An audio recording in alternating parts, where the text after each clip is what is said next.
Hello friends, welcome to our mini blog. আজ যাচ্ছি ঠাকুর দেখার উদ্দেশ্যে। আজ যাচ্ছি আমরা চুঁচুড়ায় ঠাকুর দেখবো। এখন আমরা ট্রেনে বসে আছি নয়াটি ব্যান্ডেলে। আজ শুভ পঞ্চমী, তোমাদের সকলকে জানাই।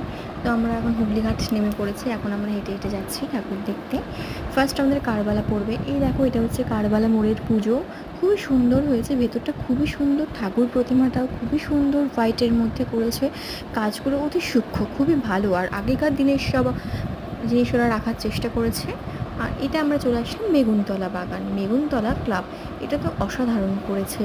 আমাদের সকলের মানব অধিকার নিয়ে একটা এখানে থিম তৈরি করা হয়েছে, যেটা খুবই ভালো লেগেছে, সকলের নজর কেড়েছে। ঠাকুরটিও ভীষণ সুন্দর হয়েছে, প্রতিমা ভীষণই সুন্দর। এবার আমরা এটা মেলা পরিদর্শন করছিলাম, এখানে একটু মেলা বসেছিল সুন্দর করে। এই ঠাকুরটি হচ্ছে পেয়ারা বাগান। খুবই সুন্দর হয়েছে প্যান্ডেলটি, ঠাকুরটি খুবই সুন্দর, খুবই সূক্ষ্ম কাজ হয়েছে, আমার ভীষণই ভালো লেগেছে। তো চলো এখন আমরা